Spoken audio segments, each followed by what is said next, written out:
नमस्कार दोस्तों। प्रस्तुत करने जा रही हूँ हिंदी साहित्य की सुप्रसिद्ध लेखिका मालती जोशी द्वारा लिखी हुई कहानी स्मृति कल्प। पूरी दोपहर बिस्तर में गुजार दी थी, पर थकान से शरीर अब भी निढाल हो रहा था। और यह थकान सिर्फ सफर की थकान नहीं थी। स्वदेश लौटे 2 हफ्ते हो गए थे, पर मिलने वालों का तांता लगा हुआ था और हर रात हम लोग बाहर खाने जा रहे थे। छुट्टी की प्लानिंग करते समय हम लोगों ने सर्दी, गर्मी और बरसात का ही विचार किया था। यह भूल ही गए थे कि इस देश में एक और मौसम होता है, शादी का मौसम। और अपनी इस भूल को अब हम भुगत रहे थे। इसीलिए मैं भागकर भैया भाभी के पास चली आई थी। सोचा था 3-4 दिन खूब आराम कर लूंगी। अतुल के आने के बाद तो फिर निमंत्रणों का दौर शुरू हो जाएगा। या तो भैया किसी को डिनर पर बुलाएंगे या फिर हमें कहीं जाना पड़ेगा। 5:30 बजे भैया की गाड़ी को गेट के अंदर दाखिल होते हुए मैंने खिड़की से देख लिया था। फिर भी बिस्तर में दुबकी रही। रेणु जी, भाभी ने दरवाजे में खड़े होकर आवाज दी। आज रात भी होने वाली है, बाकी की नींद तब पूरी कर लेना। अब उठकर चाय पी लो, तुम्हारे भैया इंतजार कर रहे हैं। मुंह पर पानी के छींटे देकर आंचल से पहुंचते हुए मैं बाहर आई। तब तक सचमुच भैया इंतजार में बैठे हुए थे।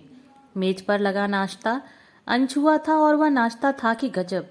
ब्रेड के पकौड़े, गाजर का हलवा, सेब, मटरी और मेरे साथ आई हुई मिठाइयाँ। बाप रे, आप लोग रोज इतना हैवी नाश्ता करते हैं? अरे, हमें तो तुम्हारी भाभी बिस्किट पर ही टरका देती है। यह सब तो तुम्हारे सम्मान में हो रहा है।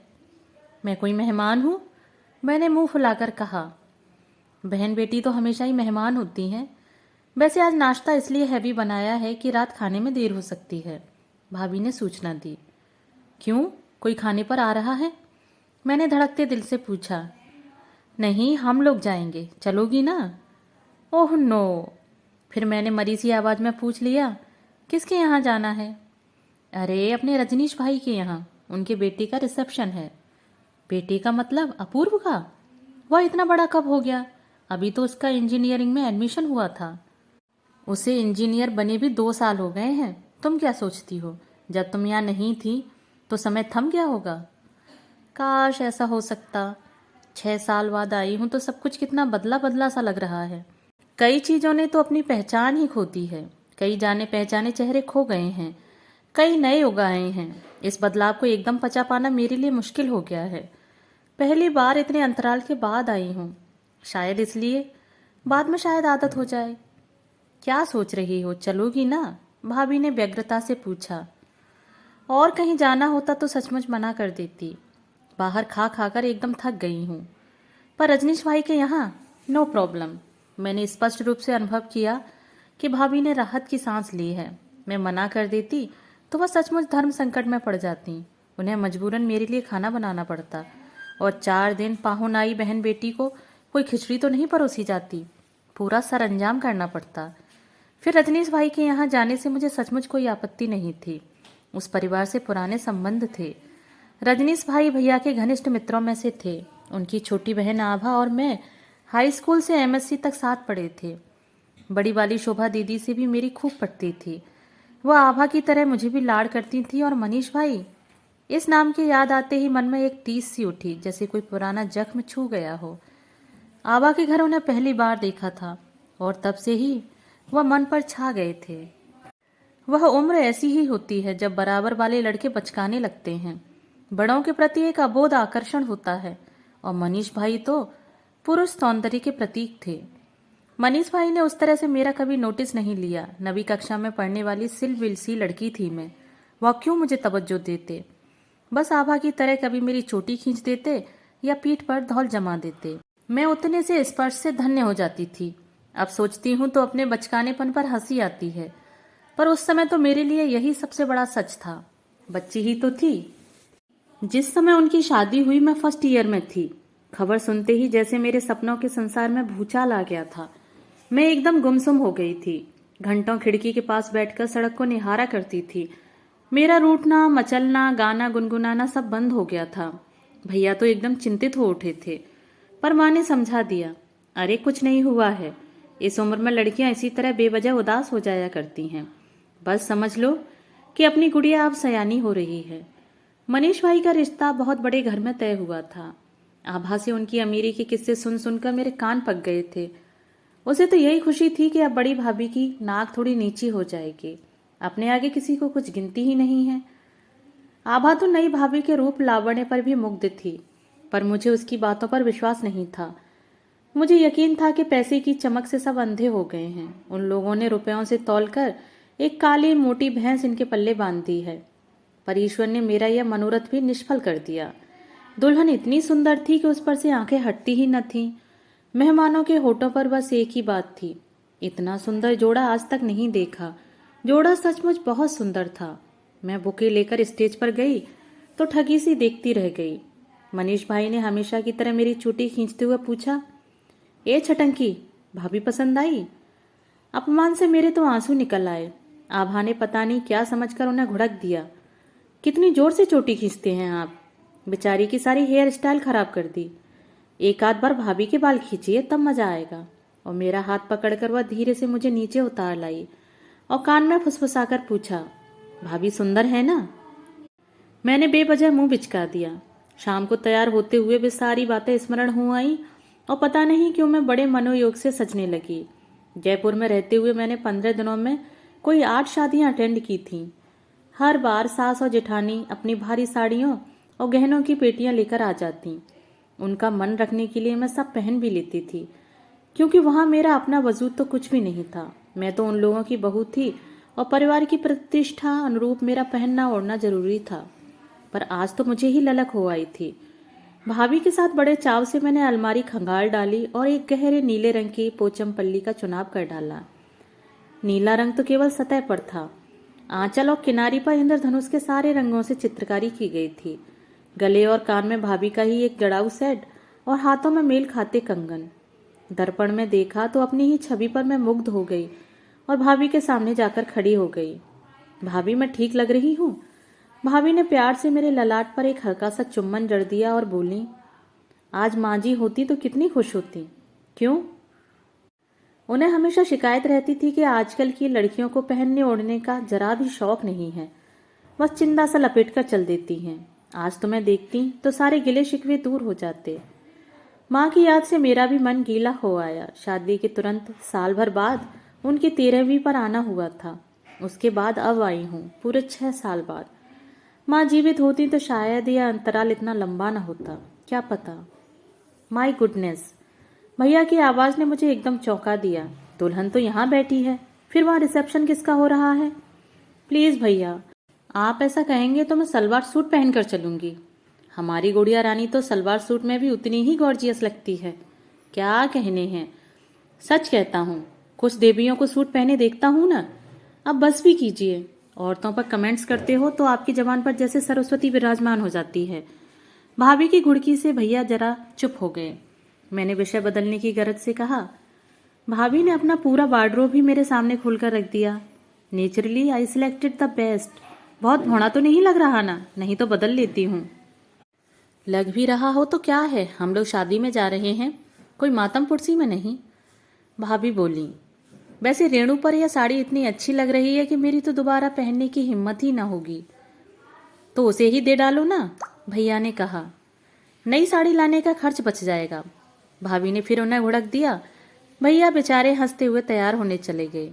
मैं समझ गई दोनों बच्चे बाहर हैं। अब ये लोग इसी तरह अपना मन बहलाते होंगे। हम लोग जब रिसेप्शन में पहुंचे तब 9 बज चुके थे, पर कार्यक्रम अपने पूरे शबाब पर था। फलांग भर दूर से ही रोशनी की जगमगाहट आंखों को चौंधिया रही थी। डिस्को का कर्ण कटु संगीत कानों से टकरा रहा था। जीवन में इतनी शादियां देखी हैं कि जिनका कोई हिसाब नहीं है, पर उन पर गंभीरता से कभी सोचा नहीं था। पर इस बार सब कुछ तटस्थ भाव से देख रही हूं तो मन आंदोलित हो उठता है। लगता है जैसे एक होड़ सी लगी हुई है कि किसका रिसेप्शन ज्यादा खर्चीला, ज्यादा भड़कीला, ज्यादा शानदार होगा। सिर्फ मंडप की सजावट और रोशनी में लोग इतना रुपया फेंक देते हैं कि उतने में एक गरीब कन्या या कन्याओं का विवाह हो सकता है। और खाना, उसका वर्णन तो साक्षात सरस्वती भी नहीं कर सकती। पहले लोगों का बड़प्पन इस बात से आंका जाता था कि उनके यहाँ कितने किस्म की मिठाइयाँ परोसी गईं। अब तो रोटियां की कई किस्में चल पड़ी हैं। एक लंबा सा काउंटर सिर्फ उसके लिए होता है, फिर 5 तरह के अंकुरित अनाज, 6 तरह के अचार, 10 तरह की सब्जियां। खाने में पंजाबी, उत्तर भारतीय, दक्षिण भारतीय, चाइनीज, रशियन, कॉन्टिनेंटल और आइसक्रीम। हाँ, आइसक्रीम इज अ मस्ट। चाहे कड़कड़ाती ठंड हो, आइसक्रीम जरूर होगी। और लोगों की भीड़ उस स्टॉल पर जैसे टूट पड़ती है। हाँ, अब तो स्टॉल लगते हैं, जिसकी जो मर्जी हो खाए और चलता बने। और स्टॉल भी कितने! कोई नौसिखिया हो तो गिनते गिनते ही बोर जाएगा। समझ में नहीं आता, क्या सब लोग इतनी हैसियत वाले हो गए हैं या कि लोक लाज के लिए करना पड़ता है। रजनीश भाई और भाभी स्वागत की मुद्रा में द्वार पर ही खड़े थे। मुझे देखा तो एकदम गदगद हो आए। अरे वाह, गुड़िया भी आई है। भाई मजा आ गया। अब यह मुंह देखी तो रहने दीजिए भाई साहब, आपसे तो एक कार्ड तक नहीं डाला गया। डर रहे होंगे कहीं सचमुच आ गई तो नेक देना पड़ेगा। पर आपकी चाल चली नहीं। देखिए, मैं साड़ी वसूलने आ ही गई। अरे छटंकी, कैसी बातें कर रही है? तेरे भतीजे की शादी है, तू एक तो क्या 4 साड़ी ले लेना। तेरी भाभी तो इस समय इतने टॉप मूड में है कि पूरी दुकान ही सामने रख देंगी। मैंने भाभी की ओर देखा। पति की बात के समर्थन में वह पाव इंच मुस्करा भर दी। वो हमेशा से अपने अभिजात्य के प्रति बड़ी सजग रही हैं। मैंने कभी उन्हें खुलकर हंसते हुए नहीं देखा। भाभी से अपना ध्यान हटाकर मैंने रजनीश भाई से कहा, भाई साहब, ईश्वर के लिए मुझे अब छटंकी कहना छोड़ दीजिए प्लीज। मेरा वेट कार्ड देखेंगे तो आपको पता चलेगा। और तू अपनी सहेली को देखेगी ना तो पता चलेगा कि तू छटाक तो क्या तोला भर भी नहीं है। अरे आभा को बुलाओ भाई, अभी तो यहीं कहीं थी। आभा शायद आसपास ही थी। खबर मिलते ही दौड़ी चली आई और मुझसे लिपट गई। बाप रे, ऐसा लगा जैसे मक्खन का एक ढेर मेरे ऊपर गिर पड़ा हो। भैया ने सावधान किया, ए लड़की, जरा संभल के। मुझे रेणु को 1 पीस मियाँ को सौंपना है, नहीं तो वह केस कर देगा। आभा के पति उसके मुकाबले एकदम छरेरे और मासूम लग रहे थे। बोले, अपने स्लिम और ट्रिम होने का राज अपनी सखी को भी बतलाइए ना। अरे यह क्या बतलाएंगी, मैं बताती हूँ। आजाद पंछी है ना, इसलिए अपना रख रखाव कर पाती है। जरा 1-2 पुछल्ले जुड़ जाने दो, फिर देखना। मैं मुस्करा भरती। शादी को 8 साल हो चले थे। हर कोई उत्सुक है, सब जगह एक ही प्रश्न, एक ही फरमाइश। उत्तर में मैं बस मुस्करा जाती हूँ। 2.5 साल पहले एक हादसा हुआ था। आने वाला अध बीच में ही लौट गया। पर मैं ये बात किसी को बताती नहीं हूँ। लोगों की सहानुभूति में झेल नहीं पाती। 6 years टू मच यार, अब तो कुछ करो। करने का सोच ही रही थी, पर तेरा हाल देखकर तो हिम्मत जवाब दे रही है। अच्छा, पहले चलकर मुझे दूल्हा दुल्हन से तो मिलवा दो, देखूं मुझे अपूर्व पहचानता भी है या नहीं। हम लोग भीतर की ओर चले। भैया भाभी तो कब के आगे बढ़ लिए थे। शामियाने में पांव देते ही सामने एक सुसज्जित जूस बार नजर आया। इतनी ठंड में भी वहां भीड़ थी। ज्यादातर भीड़ महिलाओं की ही थी। पास जाने पर उसका कारण समझ में आया। काउंटर पर जोधपुरी सूट में खुद मनीष भाई खड़े थे और मुस्कुराकर अतिथियों की अभ्यर्थना कर रहे थे। उनके अगल बगल कामदार सूट पहने 2 सुदर्शनाएं थीं जो मेहमानों के लिए गिलास भर रही थीं। बड़ा ही खुशनुमा माहौल था। मनीष भाई, देखिए तो मेरे साथ कौन है, आभा ने कहा। अपने प्रशंसकों से पल भर के लिए विरत होकर उन्होंने मुझे देखा और ठगे से देखते रह गए। आभा, कहीं यह तेरी सिलबिल सी सहेली तो नहीं है? अमेरिका ने तो इसकी एकदम काया पलट कर दी। कब आई? आज सुबह। वाट ए ब्यूटीफुल सरप्राइज रेणु। ये मेरी कन्याएं हैं, शुभा और श्वेता। छोटी उज्जवल यहीं कहीं घूम रही होगी। और लड़कियों, यह है आभा बुआ की पक्की सहेली रेणु। लड़कियां बेवजह शर्मा गईं, मानो मैं उन्हें अपने बेटे के लिए पसंद करने आई हूँ। लेकिन वाकई अगर मेरे पास ब्याहने लायक बेटा होता तो एक को तो मैं ले ही जाती। मनीष भाई, आपकी बेटियां बहुत सुंदर हैं, एकदम भाभी पर गई हैं। क्या मतलब? हम क्या लंगूर हैं? जनाब, हमारे सफेद बालों पर मत जाइए। किसी जमाने में हमें लेडी किलर कहा जाता था। अब यह बात मुझे आपसे मालूम करनी होगी। मनीष भाई, न तो आपके बाल सफेद हुए हैं, न आपका लेडी किलर होना इतिहास हुआ है। You are still extremely popular. What a compliment. इस मेहरबानी का आपको क्या सिला दूं? यह मत समझो कि मैं सिर्फ फलों के रस परोस रहा हूँ। मेरे पास और भी पेय है। क्या पियोगी? नो थैंक्स, कहते हुए मैं बाहर निकल आई। भाभियों और आंटियों के हुजूम ने फिर उन्हें घेर लिया और कह-कहों के दौर फिर शुरू हो गए। अगल बगल दोनों बेटियां खड़ी थीं। और वह बिंदास फ्लर्ट कर रहे थे। लड़कियां खिलखिला रही थीं। जमाना कितना बदल गया है। अपने पिता के सामने इस तरह हंसने की हमारी कभी हिम्मत ही नहीं हुई थी। पिता भी तो उस जमाने के थे। उन्होंने भी इतने बेलौस अंदाज में यह कभी नहीं कहा होगा कि किसी जमाने में हमें लेडी किलर कहा जाता था। शोभा दी नहीं दिखाई दी? जीजाजी फिर पड़ गए क्या? वैसे भी दिसंबर का महीना तो उनके लिए कसाले का ही होता है। चलते चलते आभा एकदम रुक गई। मुझे घूरते हुए बोली, तुझे कुछ भी पता नहीं क्या? जीजाजी नहीं रहे। क्या? मेरा तो जैसे खून ही जम गया। हाँ, इसी फरवरी में उनका देहांत हुआ है। अभी साल भर भी नहीं हुआ, इसलिए दीदी नहीं आई। तुम लोग इतने दकियानूसी कब से हो गए रे? फिर यह घर की शादी थी, यहाँ आने में क्या हर्ज था? कोई इसरार करके बुलाता तब तो। यहाँ तो किसी को फुर्सत ही नहीं है। जो आ गए हैं उन्हीं की कौन पूछ परख है? तुम ही बताओ, अगर यह जोर देकर कहती तो दीदी मना कर देती। उनका भी तो आने का मन रहा होगा। लड़के की यही एक शादी तो है। मनीष भाई की तो तीनों लड़कियां ही हैं। तुम ही जबरदस्ती ले आती। मेरा घर होता तो जरूर ले आती। दूसरों के काम में अपना दखल नहीं देते। उसने मुंह फुलाकर कहा। खैर, तुम्हारी बड़ी भाभी तो हमेशा से अलूफ रही हैं, पर सविता भाभी तो मनोहर करके ला सकती थी। उनका भी हक बनता है। रेणु, किस दुनिया में रहती है तू? तुझे किसी बात की खबर नहीं है? क्या मतलब? क्या सविता भाभी भी? ओ गॉड! पल भर को जैसे मेरी सांस ही रुक गई। नहीं रे, सविता भाभी नहीं मरी हैं, पर इससे तो मर जाती तो अच्छा था। मतलब मृत्यु से भी कोई भयंकर बात है? क्या हो सकती है? क्या वह घर छोड़कर किसी के साथ? नहीं, ऐसा नहीं हो सकता। कम से कम मनीष भाई को देखकर तो ऐसा नहीं लगा कि कोई अनहोनी हो गई है। वह उतने ही फक्कड़ मस्त मौला नजर आ रहे थे। आभा से सारी बातें खुलासेबार जानने की इच्छा थी। सोचा था कहीं एक तरफ कुर्सियां लेकर बैठ जाएंगे, तभी किसी ने उसे आवाज दी। सॉरी यार, मुझे जाना पड़ेगा। ससुराली रिश्तेदार हैं, उन्हें ठीक से अटेंड करना पड़ेगा। खातिरदारी में जरा भी कसर रही तो रिपोर्ट सीधे हाईकमान तक, यानी कि मेरी सास तक पहुंच जाएगी। चलती हूँ। Enjoy your self. अब क्या खाक इंजॉय करूंगी मैं? दो दो बम शेल डालकर खुद तो हवा हो गई और कहती है इंजॉय योर सेल्फ। माँ की कही एक बात याद आई। वे कहती थीं, शादी के मंडप में मृत्यु की चर्चा कभी नहीं करनी चाहिए। अपशगुन होता है। अपशगुन तो क्या होता होगा? हाँ, मूड जरूर चौपट हो जाता है।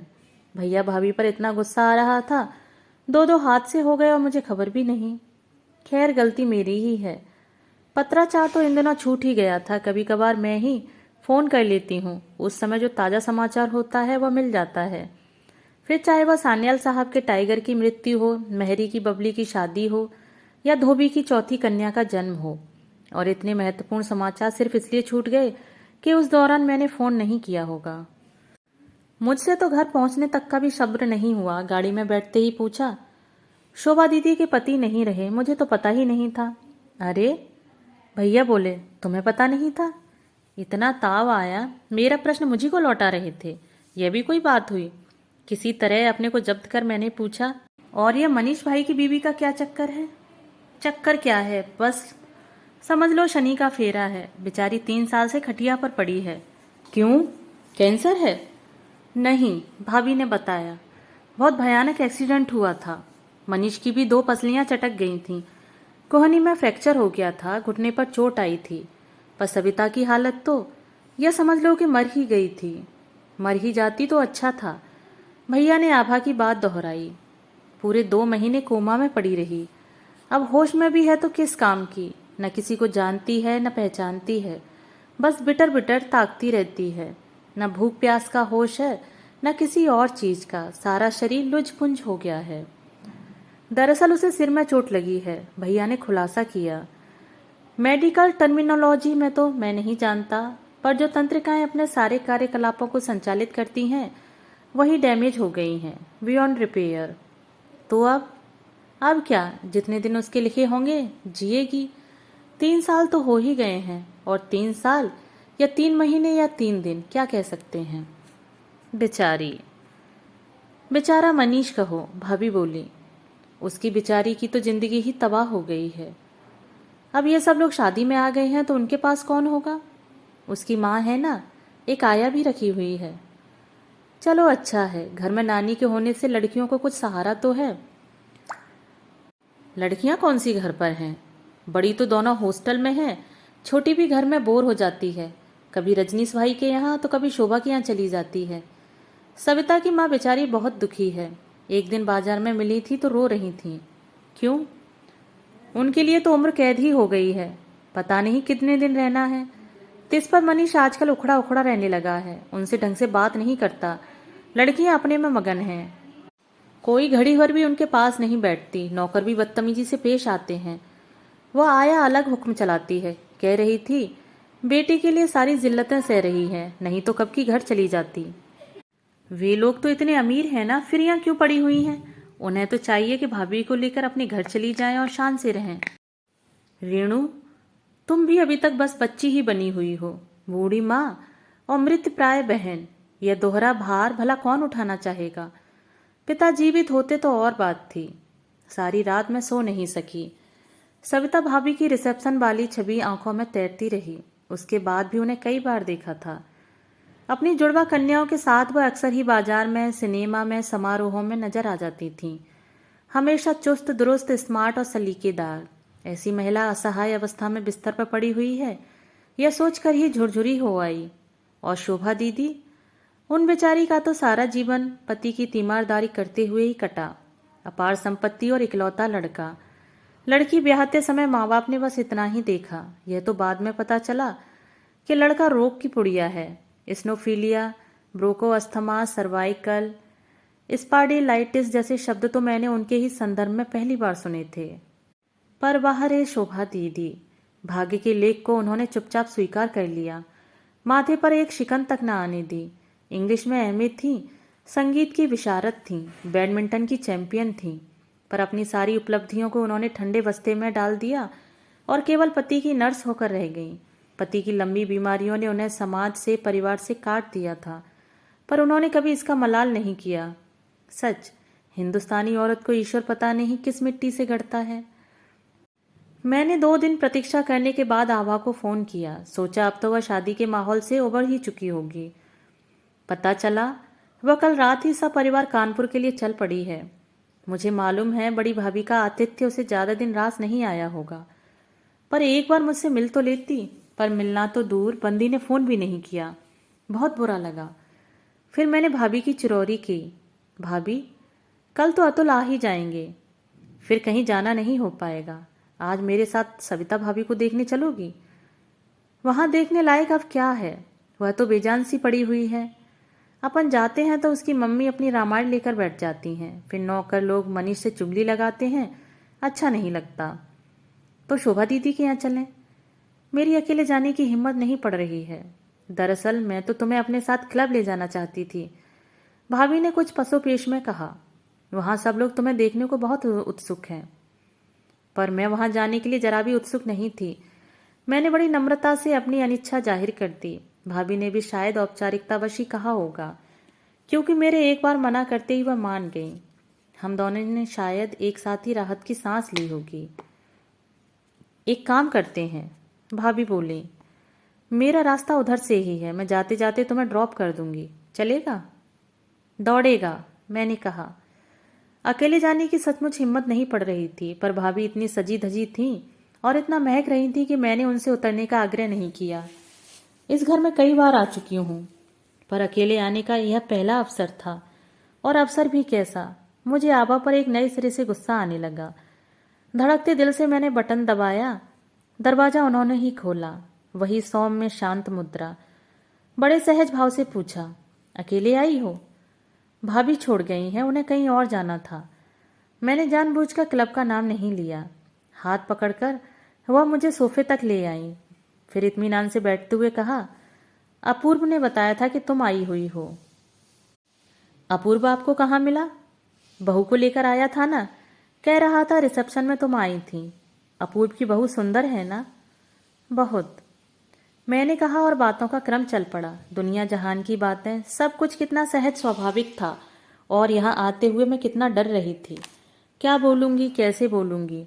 अगर वह रोने बैठ गई तो कैसे सांत्वना दूंगी?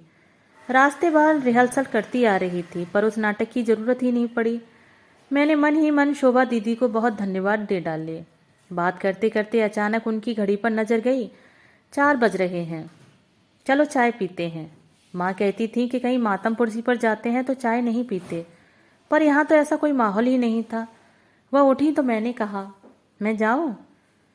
चप्पल उतार कर आना पड़ेगा। शोभा दीदी का किचन हमेशा की तरह जगर मगर कर रहा था। हर चीज़ साफ सुथरी करीने से लगी हुई, कतार के कतार चमचम करते स्टील के डिब्बे, अचार की बरनियाँ, उन पर लगे झालरदार कपड़े, पर्ल प्रिंट के डिब्बों में नाश्ते की चीज़ें, झकाझक धुली क्रॉकरी, पिरामिड की शक्ल में गिलास, कटोरियाँ, पतीलियाँ, मसाले के डिब्बे, घी तेल की बरनियाँ, हर चीज़ बड़े कायदे से सलीके से अपनी जगह पर थी। दीदी, माँ और भाभी हमेशा अपनी किचन की खूब तारीफ करती थी। मुझे तो हैरत है, आप यह सब कैसे मैनेज करती हैं? मेरा मतलब है, अब भी आप इतनी मेहनत करती हैं। अब भी से तुम्हारा क्या मतलब है भाई? क्या मैं 60 साल की बूढ़ी हो गई हूँ? नहीं, मेरा मतलब था कि तुम्हारा मतलब समझ रही हूँ मैं, पर लाडो मेरी, ये सारे काम हमेशा मैं ही करती आ रही हूँ, कोई मेरा हाथ बटाने वाला नहीं था। फिर भी मुझे मेरा मतलब है। तुम्हारा यह मतलब भी मैं समझ रही हूँ। तुम्हें हैरत है कि अब भी मुझमें इतना उत्साह क्यों है? तो रेणु जी, यह तो मेरे व्यक्तित्व का हिस्सा है, मेरे खून में है। पता नहीं क्या सोचकर उन्होंने गैस बंद की और हाथ पकड़कर मुझे बेडरूम में ले गई। मैं चकित होकर देखती ही रह गई। उस परिदृश्य में जरा भी बदलाव नहीं आया। बड़े से डबल बेड पर कड़ा हुआ पलंग पोष बिछा था, उससे मेल खाते 4 तकिए थे। पलंग के दोनों ओर 2 पांव पोष थे। बाथरूम के पास वाले पांव पोष पर बड़े आकार के स्लीपर्स, टॉवल, रेलपत जनाने मर्दानी टॉवल, दीदी की ड्रेसिंग टेबल पूर्ववत सजी हुई। खिड़की के पास लगे वॉश बेसिन पर शेविंग का सामान धुला पुछा। पश्चिम वाली बालकनी पर 2 बैंत की कुर्सियां आमने सामने लगी हुई। दक्षिण वाली बालकनी में एक झूला, जिसकी पीतल की कड़ियां ऐसे दिप दिप कर रही थी मानो कल ही ब्रॉसअप किया हो। उस बालकनी से मैंने हॉल का नजारा किया। सब कुछ धुला पुछा झकझक करता। मेज पोश, पर्दे, कुशन कवर्स, फर्श से लेकर डाइनिंग टेबल तक दर्पण की तरह दमकता हुआ। किताबें करीनी से लगी हुई। आप क्या रोज ही अदला बदली झाड़ पोंछ करती रहती हैं? मैंने मुग्ध होकर पूछा। नहीं रे, वे मैले ही नहीं होते। मैं ही देख देख कर बोर हो जाती हूँ तो बारी बारी से एक एक कमरा ठीक करती रहती हूँ। कहीं भी कुछ बेतरतीब नहीं होता, फिर भी मैं तरतीब देती रहती हूँ। यही तो मेरा पास टाइम है, यही तो मेरा नशा है। जिस दिन यह नशा काम नहीं करेगा ना, उनकी एक बड़ी सी फोटो लगाकर छुट्टी कर दूंगी। पहली बार मुझे ध्यान आया कि बेडरूम में मेटल पीस पर रखी शादी की फोटो को छोड़कर घर में जीजाजी की कोई फोटो नहीं है।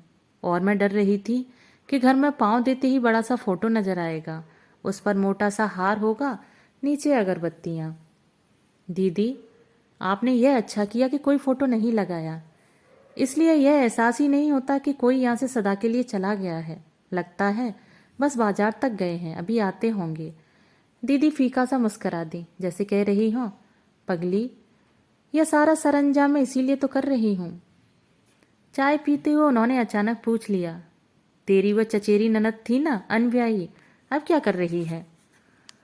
उनकी तो पिछले साल शादी हो गई, रिटायर्ड मेजर हैं। जयपुर फुट लगा हुआ है, पर बाकी एकदम चुस्त दुरुस्त।